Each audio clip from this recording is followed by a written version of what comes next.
Sean bienvenidos, mis queridos estudiantes, a esta nueva clase del área de comunicación y lenguaje.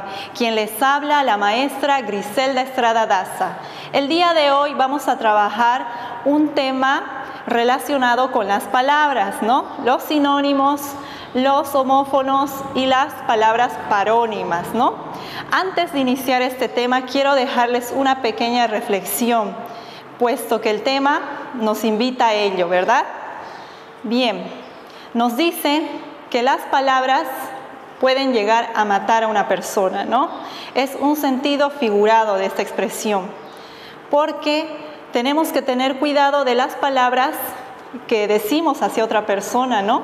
Tenemos que cuidar de no lastimar, de no herir los sentimientos, de no bajonear el autoestima de aquella persona. Y para tener cuidado de todo esto, debemos confiar siempre en Dios para que nos dé sabiduría y podamos expresar de la mejor forma nuestros sentimientos.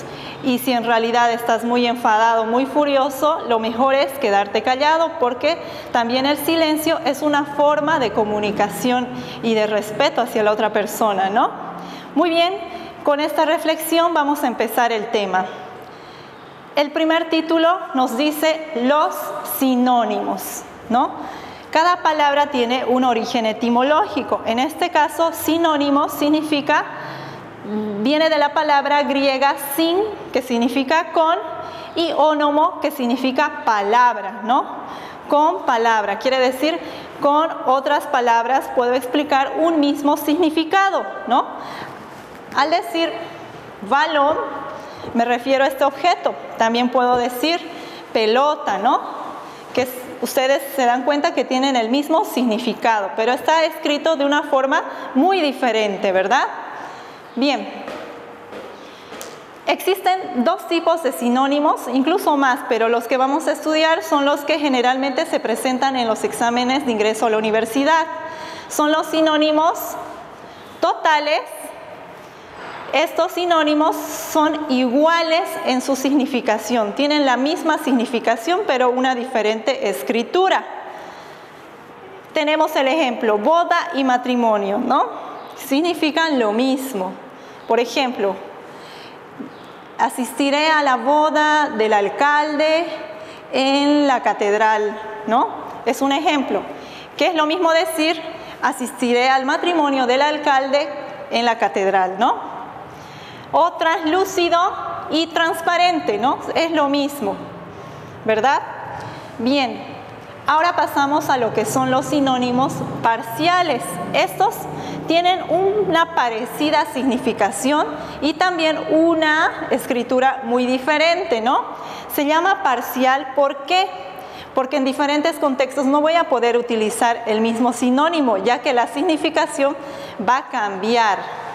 Tenemos boda, el mismo sinónimo de aquí, ¿no? Boda, que significa matrimonio, pero también significa unión. Puede ser unión también, tienen un parecido significado, ¿no?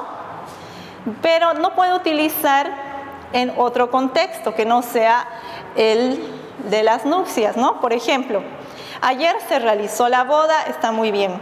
Si utilizo unión, ayer se realizó la unión, también tiene sentido, es correcta esa expresión. Sin embargo, si utilizo este sinónimo unión en un contexto diferente, nos dice, el plomero realizó la unión de las tuberías, ¿no? Está bien, pero aquí no puedo utilizar este sinónimo boda. No puedo decir el plomero realizó la boda de las tuberías, porque el contexto lingüístico me impide entender eso, ¿verdad? No tiene un sentido, no tiene coherencia utilizar ese sinónimo.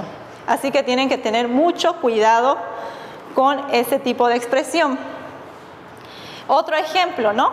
En translúcido, el cielo está claro. Puedo decir, el cielo está claro. Translúcido y claro son sinónimos. Pero no puedo decir el cielo está transparente, el cielo está translúcido. No tiene un sentido correcto, ¿verdad? Muy bien, con esta breve explicación vamos a pasar a detallar los sinónimos en los diferentes campos semánticos y en las diferentes categorías gramaticales. Bueno, cuando decimos la oración, ayer pasé por ese barrio y vi mucha pobreza. La palabra pobreza me lleva a pensar varias cosas, ¿no? Por ejemplo, me lleva a pensar que en ese lugar hay mucha miseria y que en ese barrio hay poco alimento, poca comida. Me lleva a pensar que viven personas indigentes, ¿no? Que no tienen un trabajo sustentable. También me lleva a pensar en lo escaso, en los escasos recursos económicos que ellos pueden tener, ¿verdad? O las necesidades que pueden pasar. Estas palabras, necesidad, miseria, poco, indigente y escaso, son sinónimos de pobreza, pero son sinónimos que pertenecen al mismo campo semántico, pero no a la misma categoría gramatical. Es así que ustedes se van a dar cuenta cuando se presenten a los exámenes de ingreso a la universidad, tienen que identificar que el sinónimo tiene que tener la misma categoría gramatical. ¿A qué me refiero con esto? Que si el sinónimo es un sustantivo, su sinónimo tiene que ser otro sustantivo, ¿no? Es adjetivo, sinónimo, adjetivo. Si la palabra es un verbo, su sinónimo será un verbo. Si la palabra es un adverbio, el sinónimo será otro adverbio, ¿no? Debe pertenecer a la misma categoría gramatical. Aquí un pequeño ejercicio para que ustedes puedan darse cuenta. Sinónimo de novato. ¿Cuál sería el sinónimo de novato? Sería aprendiz. Sinónimo de novato sería aprendiz, ¿no? Novato, ¿qué quiere decir? ¿Qué categoría representa? Un adjetivo, porque está calificando a esa persona como un aprendiz, como un novato, ¿no? Entonces, novato es adjetivo y aprendiz es adjetivo también. Entonces, es correcta la palabra, ¿no? El sinónimo. Siguiente palabra, plañir. Ustedes pueden identificar que termina en ir, por lo tanto, es un verbo, ¿no? Es un verbo que está en infinitivo, porque todo verbo en infinitivo termina en ar, er o ir también, ¿no? Entonces, el verbo de plañir, el sinónimo, tiene que ser un verbo. Por lo tanto, sería llorar. El sinónimo del verbo plañir es el verbo llorar. Siguiendo, la siguiente palabra es protervia. ¿Qué será protervia, no? Es cuando decimos actuó con protervia, actuó con maldad, quiere decir, ¿no? Quiere decir que es un sustantivo, protervia y maldad, ¿verdad? Raudamente. Raudamente, realizó el trabajo raudamente, realizó su tarea velozmente, dice, ¿no? Quiere decir que estas dos palabras son adverbios, porque está calificando al verbo, ¿verdad? Así que ese es el sinónimo correcto. Siguiente palabra, alegría. ¿Qué categoría representa? Sustantivo, adjetivo, verbo o adverbio. Representa la categoría de sustantivo, ¿no? La alegría trae tranquilidad en mi alma. Puedo reemplazarla en la oración como la felicidad trae tranquilidad a mi alma, ¿no? Por lo tanto, estas dos palabras son sinónimas y que pertenecen a la categoría gramatical de sustantivo. Seguimos. Alegre. Alegre viene a ser un adjetivo porque va a calificar al sustantivo, ¿no? Entonces, el sinónimo de alegre vendría a ser feliz. Feliz, ¿no? Alegre y feliz. Estoy alegre por todas las noticias buenas que se presentan en este año. Estoy feliz por todas aquellas noticias, ¿no? Es lo mismo. Así que con esta explicación, chicos, vamos a pasar a los siguientes ejercicios. Ustedes verán palabras poco conocidas, pero yo les voy a enseñar cómo deben identificar cómo saber cuál es el inciso correcto de estas palabras poco conocidas, ¿no? No es necesario que se lo aprendan todo el diccionario de memoria, ¿no? Porque no todas las personas tienen ese conocimiento. Pero sí, vamos a ver, por ejemplo, en la palabra morigeración. ¿Qué significará esto, no? Voy a ir primero analizando. Tengo 5 incisos. Voy a ver siempre cuáles son las 2 palabras cercanas a morigeración. Son o 2 palabras que podrían estar relacionadas, ¿no?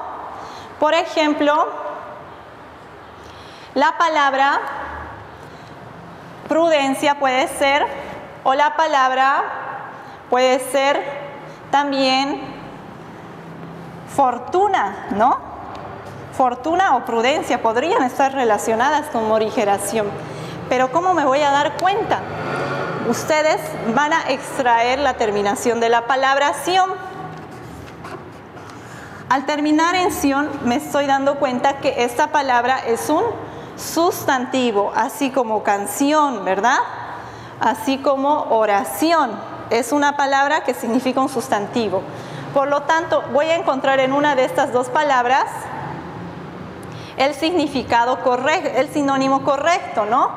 Morigeración es una persona que tiene buenos modales, que tiene una forma de moderarse, ¿no? Ante ciertas situaciones. Por lo tanto, el sinónimo correcto vendría a ser prudencia, ¿no? Y no fortuna, porque no tiene nada que ver con ese concepto.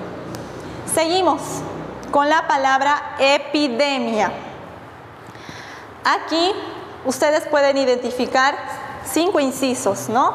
Contagiar, enfermedades, tóxico, infección, mucho. ¿Cuál de estas corresponde? Todas estas palabras tienen el mismo campo semántico, son sinónimas, pero en el mismo campo semántico, ¿no? Por ejemplo, epidemia significa una enfermedad muy contagiosa, tóxica. Es una infección que puede contagiar a muchas personas, ¿no? Todas estas podrían ser correctas en el mismo campo semántico. Pero yo tengo que identificar la categoría gramatical. Epidemia. Me voy a dar cuenta que epidemia es una palabra que tiene un campo semántico, por ejemplo, diferente, ¿no? Que no es un verbo, porque no termina en ar, er, ir.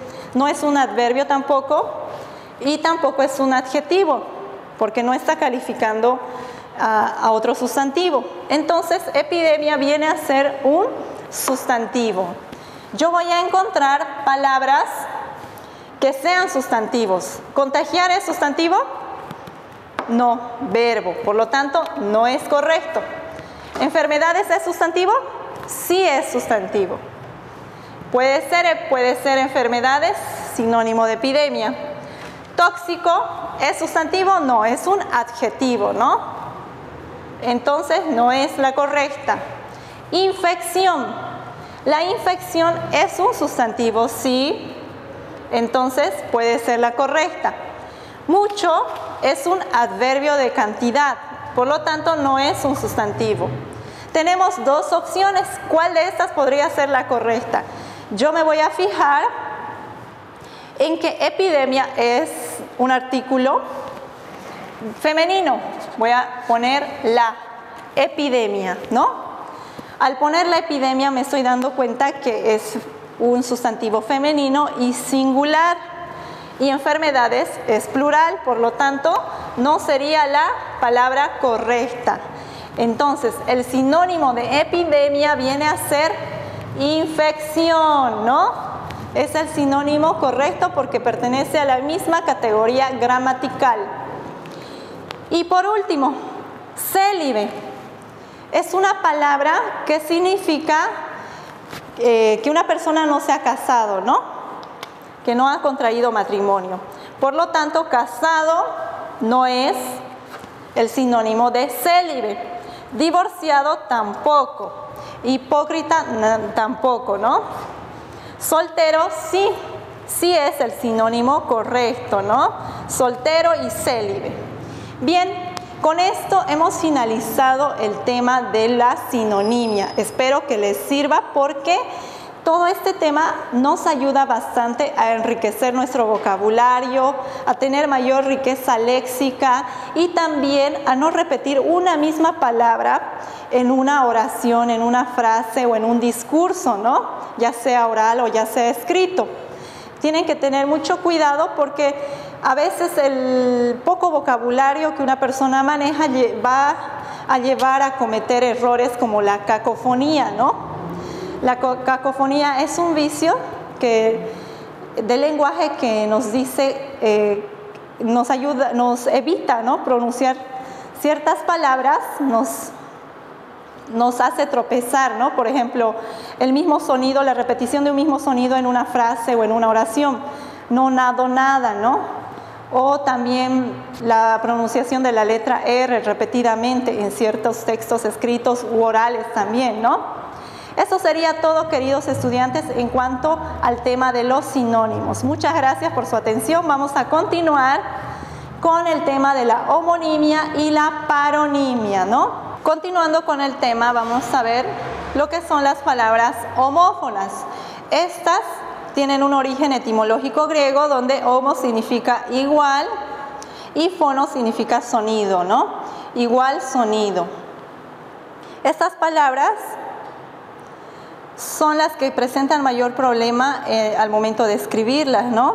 Porque a veces cometemos algunos errores ortográficos, ¿no? Por ejemplo, aquí tenemos hola, que es sin H y se refiere al movimiento del mar. Y tenemos otro hola, que es un saludo, ¿no? Este se escribe con H. Seguimos. Tenemos también el verbo arrollar, que significa envolver algo. O también viene del verbo atropellar, ¿no? Y arroyo, que se escribe con Y, significa un caudal pequeño, un río. Tenemos el verbo agitar, agito, que es con G. Este verbo se refiere a un movimiento repetido de un lugar a otro, ¿no? De un objeto. Ustedes pueden observar a Homero Simpson agitando la jaula del lorito, ¿no? También tenemos agito con J. Esto significa que es el bulto de una planta, ¿no? La cual está dividida, este bulto, en gajos o en dientes y que se utiliza mucho en la alimentación para condimentar las comidas. Como pueden observar en la imagen, tenemos un paisaje muy bello, muy hermoso, muy bonito, ¿no? Y se escribe con B. En cambio, el otro bello se escribe con V y se refiere a los pelos delgados que crecen en ciertas zonas del cuerpo. También pueden observar la imagen sabia con B. Aquí nos hace referencia a una persona que tiene mucho conocimiento, mucha sabiduría. Y sabia con V se refiere al líquido que sale de algunas plantas, que está compuesta por algunos nutrientes y también agua. Pueden observar en la imagen hierba con B, se refiere al pasto, al césped, ¿no? Y hierba con V viene del verbo hervir, hacer cocer la comida en agua caliente, puede ser. Hora con H es el reloj, el tiempo. Y hora sin H viene del verbo orar, rezar. Cerrar o cierra es con C. Significa cerrar algo, la puerta en este caso, ¿no?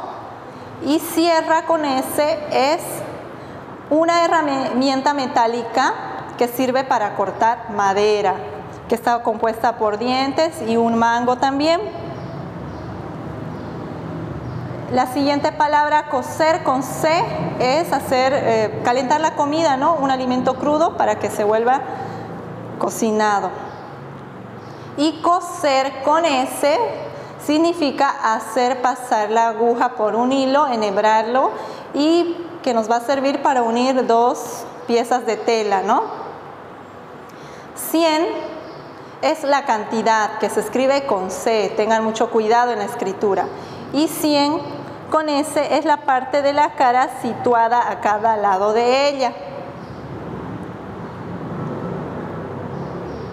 Hojear con H es pasar las hojas, como pueden observar en la imagen, de una página, de un libro, ¿no? Y hojear sin H es mirar rápidamente alguna situación, algún objeto, ¿no? Bien, algunas claves, queridos estudiantes, para que ustedes puedan comprender mejor este tema, lo que comúnmente se nos presenta en la escritura, ¿no? Haber, con H y con B, es un verbo. Y haber, separado, y con V, es mirar. Iré a ver una película en el cine, por ejemplo, ¿no? A ver, con H y con V, no existe, así que no pueden escribir de esa forma. Hay es del verbo haber, ahí es un lugar, y hay es una exclamación, una interjección. Hay ahí muchos alimentos para degustar, pero ¡ay! Casi me caí al tropezar con una piedra, ¿no? Ahí estoy empleando las tres palabras. Allá es un lugar y aiga no existe. Allá es un adverbio de lugar. Iba viene del verbo ir y se escribe con la B. IVA es el impuesto al valor agregado y se escribe con mayúscula y son las siglas de ese impuesto, ¿no? IVA con H no existe, por lo tanto no cometan ese error. Seguimos con las palabras homógrafas. Estas son aquellas que tienen la misma escritura, el mismo sonido, pero diferente significado. Así como, por ejemplo, decimos los nombres, ¿no? Juan y Juan tienen el mismo nombre, son tocayos, pero también son personas diferentes, ¿no? A eso nos referimos con las palabras homógrafas. Papa, por ejemplo, es una persona muy importante en la religión católica, ¿no? Y papa es un tubérculo que nos sirve para la alimentación. Tienen la misma escritura, como pueden observar en la imagen. Oro es un metal preciado de mucho valor. Y oro, la misma escritura, es del verbo orar, del verbo rezar.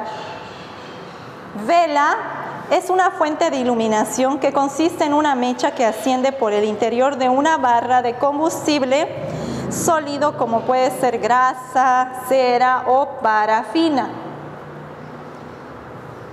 Y la otra vela, como pueden observar en la imagen, es una superficie generalmente de una pieza de tela o lámina de material plástico, puede ser, que se utiliza para propulsar una embarcación mediante la acción del viento. Banco es una entidad donde se emite o recibe dinero, ¿no?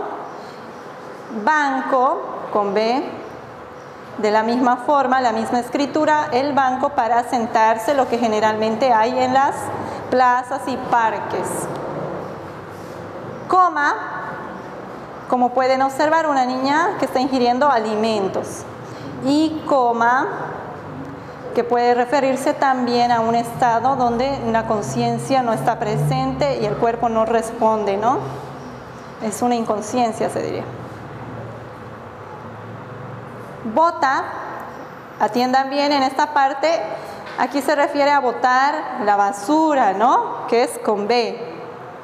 Y también bota nos referimos a ese tipo de calzados que se utiliza generalmente en invierno. Gato es un pequeño animal que generalmente lo tenemos como mascota en la casa, ¿no? Y este gato diferente es un instrumento que se utiliza para levantar los autos o algunos automóviles muy pesados y poder realizar ciertos cambios mecánicos, ¿no? Llama es un animal que vive en el altiplano, rumiante, y la llama del fuego, como pueden observar, ¿no? Carta es una misiva, es un sobre, ¿no? Que escribían antiguamente, ahora ya no, todo es por WhatsApp. Y las cartas son los juegos de azar, también pueden ser. Bien, seguimos con lo que son las palabras parónimas. Estas vienen del griego paronimius, que significa que lleva un nombre parecido, y deriva también de para, que significa junto a, y onoma significa nombre. ¿Qué quiere decir? Que tienen un parecido nombre, ¿no? Una parecida escritura, una parecida pronunciación, pero un significado muy diferente. Ustedes pueden observar la imagen y la palabra hambre se puede confundir con la palabra hombre, ¿no? Solamente cambia la A por la O. Lo mismo sucede en oveja. Aquí ustedes pueden observar la V, y en abeja generalmente se confunde en la escritura, cambia la A y la B. También tenemos lo que son las especias, son los condimentos que se utilizan en gastronomía, ¿no? O especie, pueden observar las letras que han cambiado, ¿no? Especies de animales, por ejemplo. O piña, la P puede ser confundida y cambiada por niña, ¿no?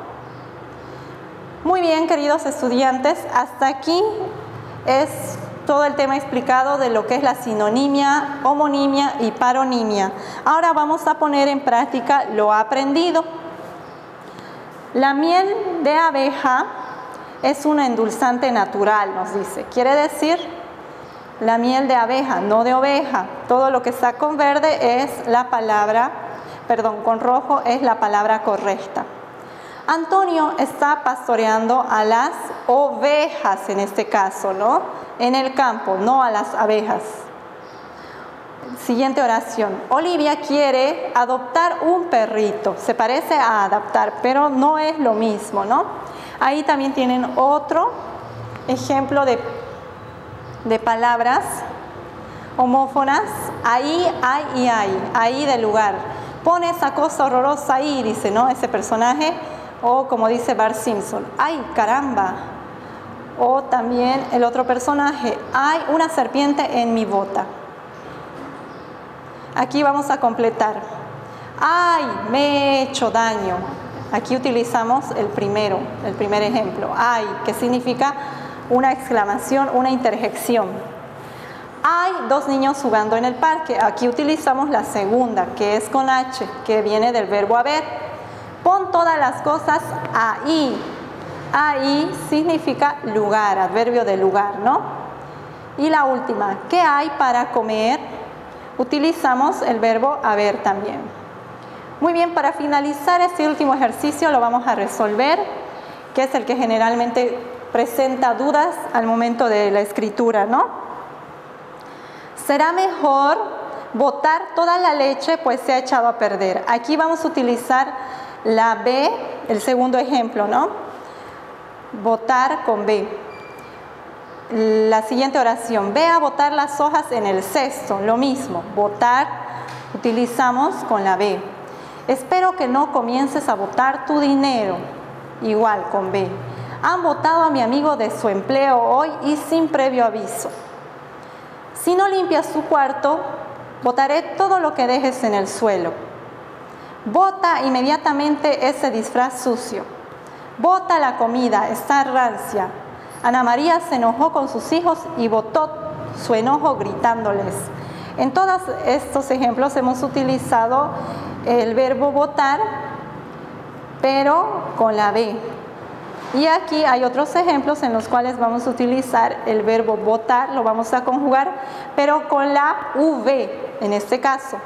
En las elecciones nacionales, votar es obligatorio y secreto.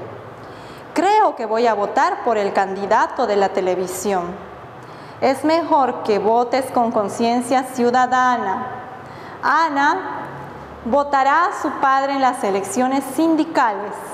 Este año tendremos que ir a votar un poco más lejos que años anteriores, ya que han modificado los padrones electorales. Mi abuela no irá a votar porque está de viaje.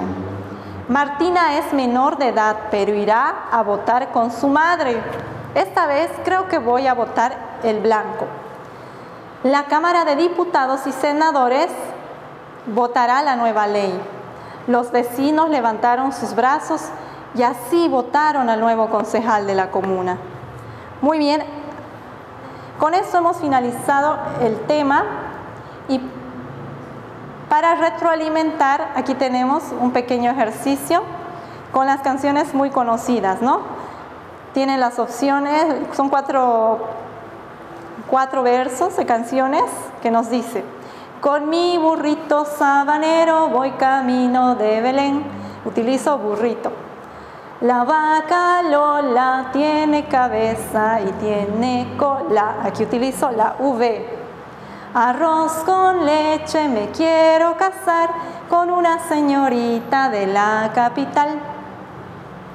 Aquí casar la utilizo pero con S porque viene de casamiento. Vamos pa' la playa pa' curarte el alma.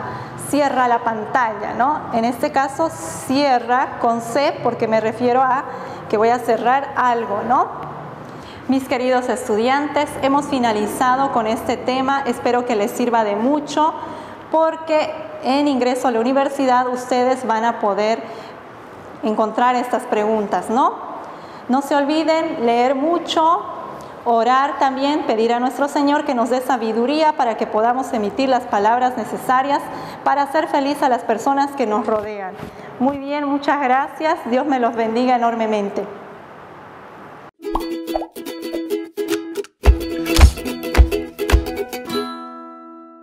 Muy buenas tardes, queridos jóvenes y estudiantes. Quien les habla nuevamente es la profesora Fabiola Rivero Paz del área de matemática.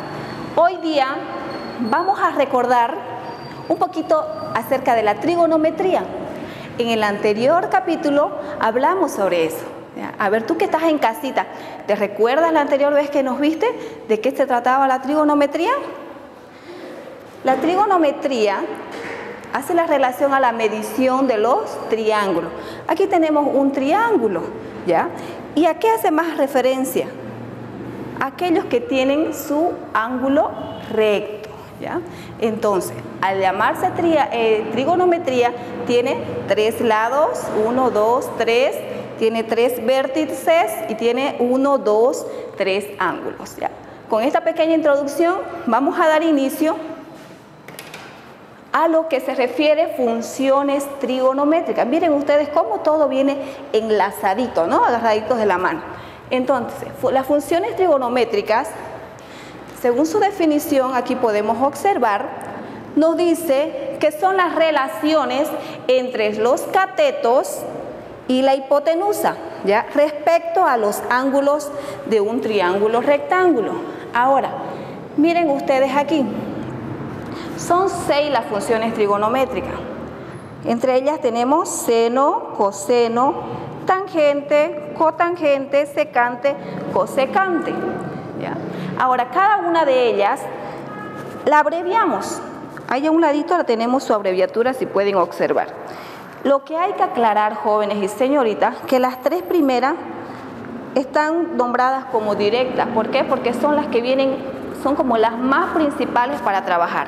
De estas 3 derivan, ¿ya? Las otras, que son las inversas, ¿ya? Entonces, las 3 principales son seno, coseno y tangente, y las otras 3 ya son lo inverso a eso. Entonces, podemos decir que esa es su clasificación. Ahora, Fijémonos aquí, jóvenes y señoritas. Hace un ratito les dije que las funciones trigonométricas es la relación que existe entre la hipotenusa y los catetos. Y dirán ahorita ustedes en casita, ¿cuál es la hipotenusa? ¿Ya? Tenemos aquí el triángulo rectángulo, ¿ya? La hipotenusa es el lado más largo. Aquí lo tenemos con rojo para diferenciar de los catetos. Los catetos están aquí de color azul, ¿ya? Entonces, los catetos forman ya el ángulo recto. Fíjense ustedes, aquí está. Ahí forman el ángulo recto. Ahora, tenemos dos catetos, uno que es opuesto y uno que es adyacente. A ver, hagamos este pequeño ejercicio ahí en casita, ¿ya? Está usted sentado, mi querido estudiante, ahí al frente del televisor, ¿ya? Ahora, su lado opuesto de usted, ¿ya? Usted me está viendo ahorita, soy yo a través del televisor, ¿sí? Ese es su lado opuesto. Y su lado adyacente, aquí hagamos el ejercicio con el brazo, es mi brazo, es su brazo de usted, ¿ya? Entonces, ese es su lado adyacente y el lado opuesto, ¿ya? Sería al frente donde me está mirando ahorita el televisor. Entonces, ¿quedó entendido los catetos del triángulo rectángulo? Y ahora, de acuerdo al ángulo que nosotros tomemos, ya va a ser el opuesto o va a ser el adyacente. Y para eso aquí tenemos seno del ángulo tita, tenemos cateto opuesto sobre hipotenusa. Coseno, cateto adyacente sobre hipotenusa. Tangente, cateto opuesto sobre cateto adyacente. Ahora, dijimos que las tres primeras ya son las directas. Las otras tres son las inversas, como que se vuelque, ¿ya? Entonces, fíjense ustedes. Hipotenusa, aquí tenemos cotangente, cateto adyacente sobre cateto opuesto. Fíjense lo contrario de tangente. Coseno comienza con cateto adyacente y sobre hipotenusa. Miren acá, lo volcamos. Secante, hipotenusa sobre cateto adyacente. Seno comenzaba con cateto opuesto sobre hipotenusa. Y cosecante al revés, hipotenusa sobre cateto opuesto.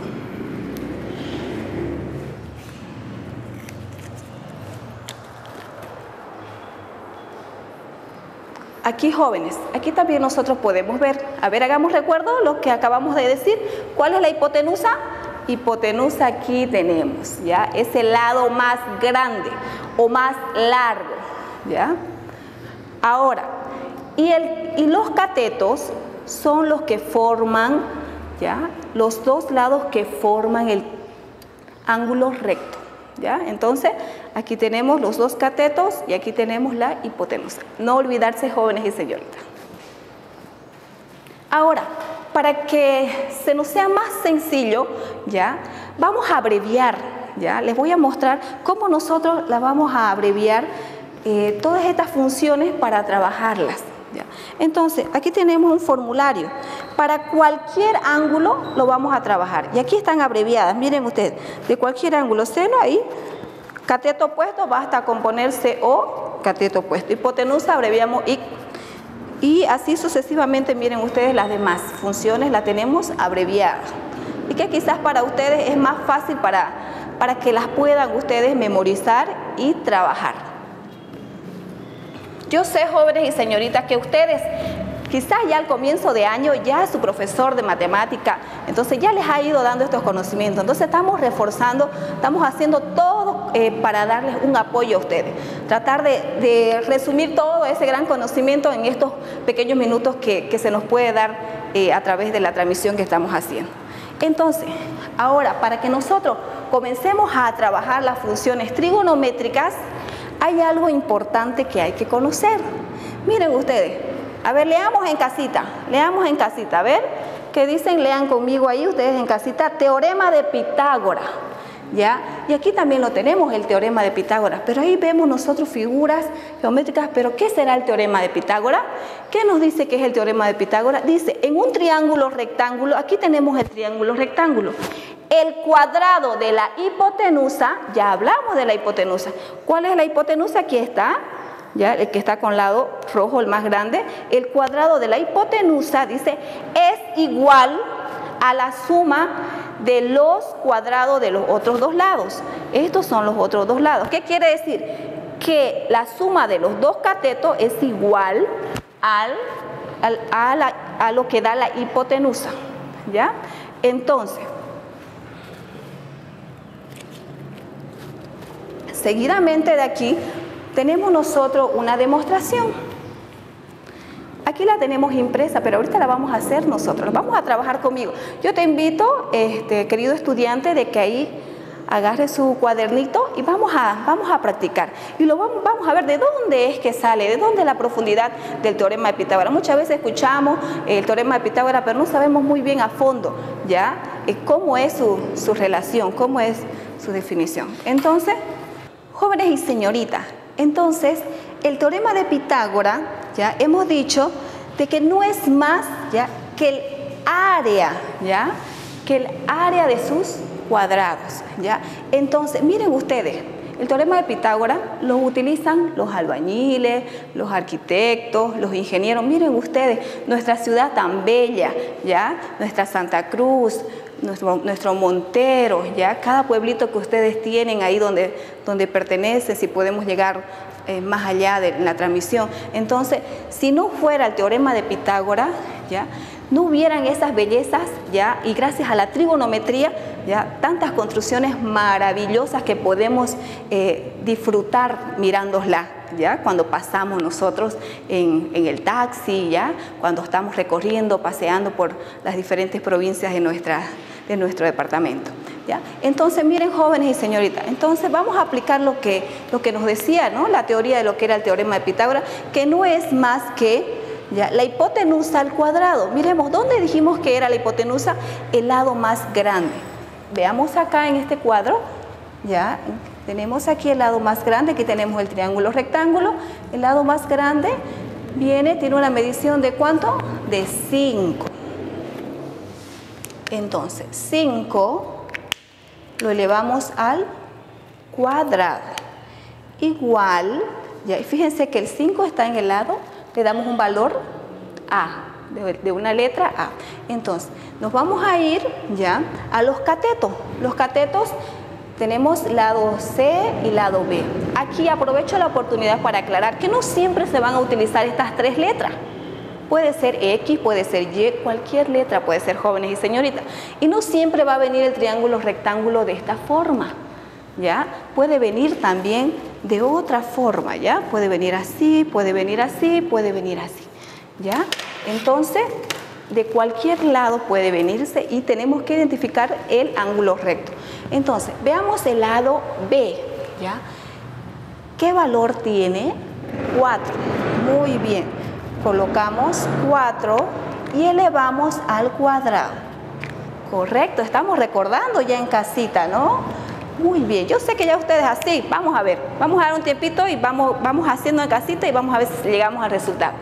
Hasta que yo termine, ustedes también allá ya encuentren el resultado. C, el lado C, ¿cuánto vale?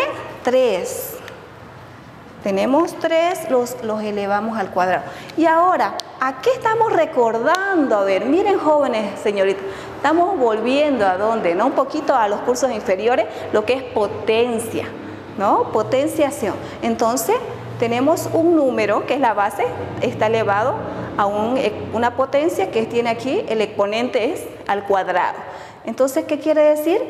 Que voy a multiplicar 2 veces. 5 por 5, ¿cuánto es? Muy bien, yo sé que en casita has acertado. 5 por 5 es 25, correcto. Ahora, la suma de estos dos, cuando terminemos ya de elevar al cuadrado, nos tiene que dar igual a la hipotenusa. ¿Por qué? Porque tiene que haber un equilibrio, ¿ya? O una igualdad, ¿ya? Entonces, 4 por 4, 16, más 3 por 3, 9. Muy bien, ahora ¿qué vamos a hacer? Bajamos el 25, igual. Aquí es donde tenemos ya que tiene que salirnos la igualdad. Veamos, 16 más 9, ¿cuánto nos da? 25. Miren ustedes, jóvenes, demostrado, ¿ya? Nos dice que la hipotenusa, ¿ya? al cuadrado es igual que a la suma de sus dos catetos elevados al cuadrado y nos lo hemos demostrado aquí. Y vámonos acá a la gráfica. ¿Ya? Miren ustedes, jóvenes. Contemos. Tenemos 1, 2, 3, 4, 5. 1, 2, 3, 4, 5. 5 por 5, ¿cuánto me da? 25. Entonces, esa es su área. ¿Ya? Nos da 25. Miren ustedes, ahí están los 25 de la hipotenusa. Ahora acá, contemos. 1, 2, 3, 4. 1, 2, 3, 4. 4 por 4, ¿cuánto me da? 16. Esta es su área de este otro lado, ¿ya? Y vamos al último cateto. Tenemos 1, 2, 3. 1, 2, 3. 3 por 3, ¿cuánto me da? 9. Esta es su área. Miren ustedes, jóvenes y señoritas. Ya, ahí tenemos 25 y sumado 9 más 16 o 16 más 9, tenemos también los otros 25 y tenemos el equilibrio y tenemos la igualdad. Muy bien, jóvenes y señoritas, queremos hallar, nosotros tenemos la reglita ahí en la casita, no, hagamos de cuenta que no es esta, ¿ya? Y que nos da, miren, dice encontrar el valor de A, pero de A, ¿qué vamos a encontrar? El valor de la hipotenusa, pero hagamos de cuenta que nuestra reglita de la casa tiene de base, ¿ya? Mide 6, ¿ya? Y de altura, ¿ya? Mide 8. Para esta aplicación necesito yo trabajar con la fórmula del teorema de Pitágoras. Entonces, ¿qué nos dice? Recordemos que nos dice, ¿ya? El teorema de Pitágoras, que la hipotenusa elevada al cuadrado es igual a la suma de sus dos catetos al cuadrado. Aquí está, pero antes de que la apliquemos, vamos a aprovechar este momento para hacerles recuerdo a ustedes, ¿ya? De que de esta fórmula, como ya nuestro profesor de física nos ha enseñado a despejar, de esta fórmula podemos nosotros despejar y encontrar dos más, ¿ya? De esta fórmula es la que trabajamos la primera, como pueden observar acá.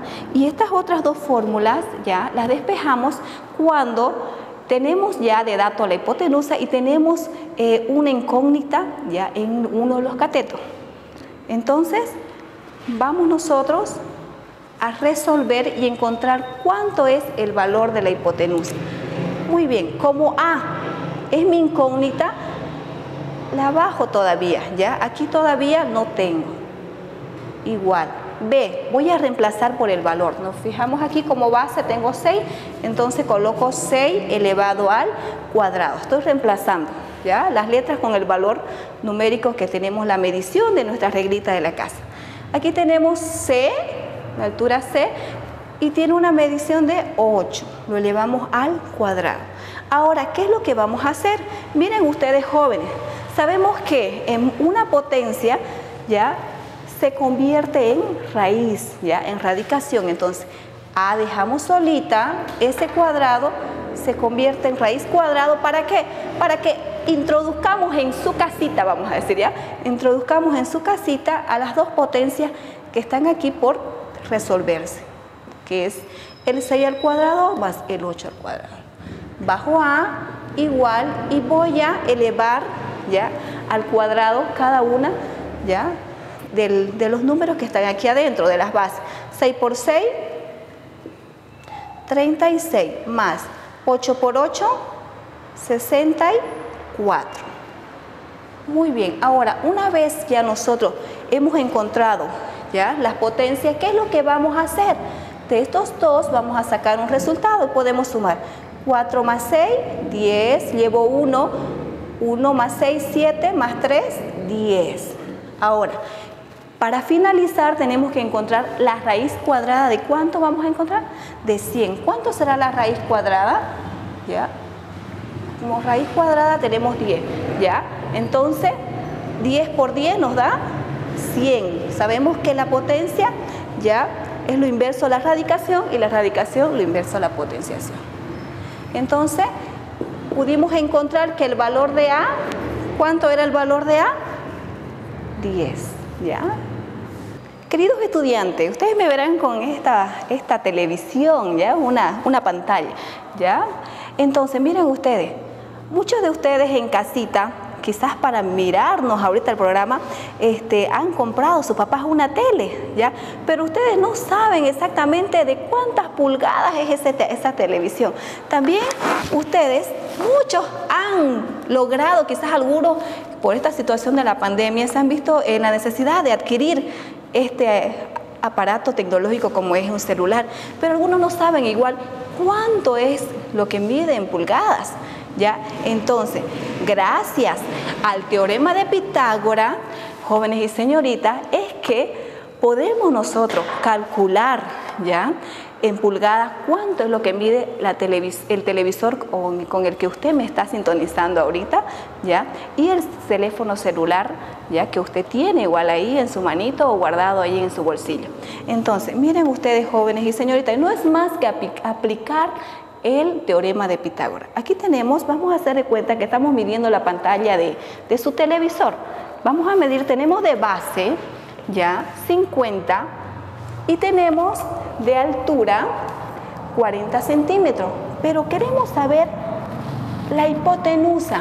Queremos saber la hipotenusa, ese es el lado A, esa es nuestra incógnita. Para eso vamos a aplicar el teorema de Pitágoras y vamos a descubrir cuánto es lo que mide.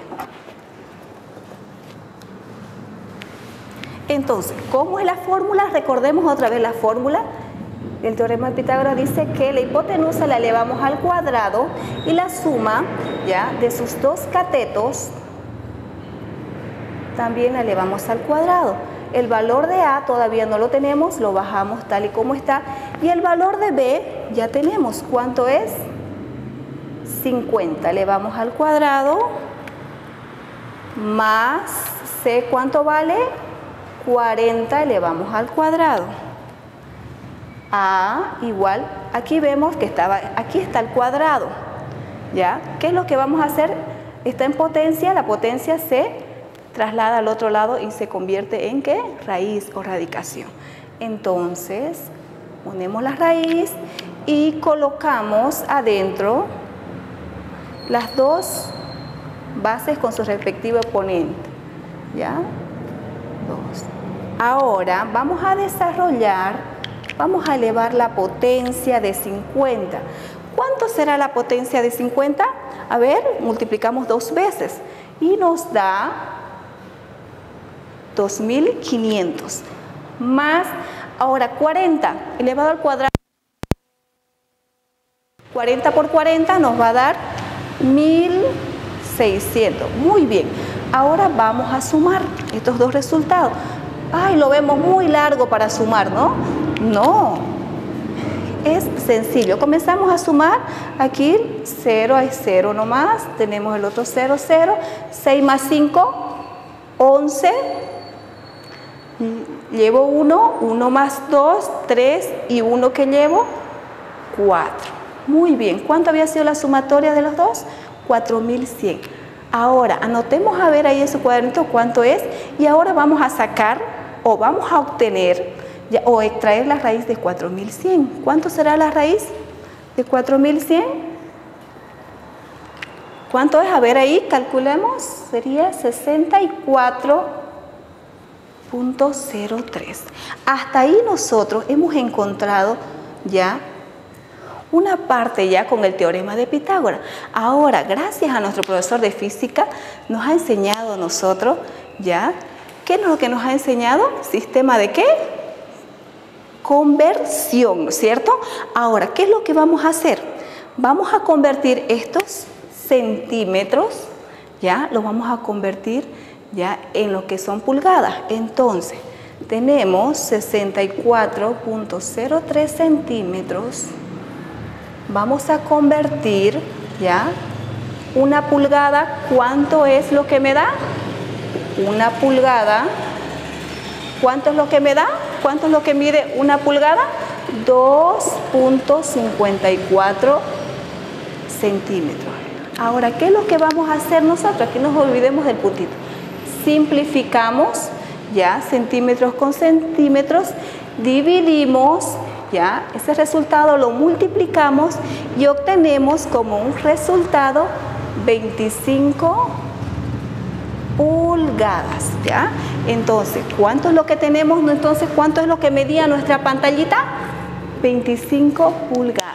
Es de esta manera, jóvenes, ya que aplicando nosotros el teorema de Pitágoras y haciendo la conversión, ¿ya?, en pulgadas, obtenemos el resultado de cuánto era el valor de la hipotenusa de nuestra pantallita que están mirando ustedes en casita, ¿ya? Entonces, jóvenes y señoritas, esto es todo por hoy, ¿ya? Nos gustaría expandirnos un poco más, pero nuestro tiempo ya es un poco limitado, ¿ya? Muchas gracias, jóvenes. Esperamos que tomen todos los apuntes en casa, que practiquen, repasen en casita y que en una próxima oportunidad nos volvamos a reencontrar, ¿ya? Es todo por hoy, jóvenes. Muchas gracias.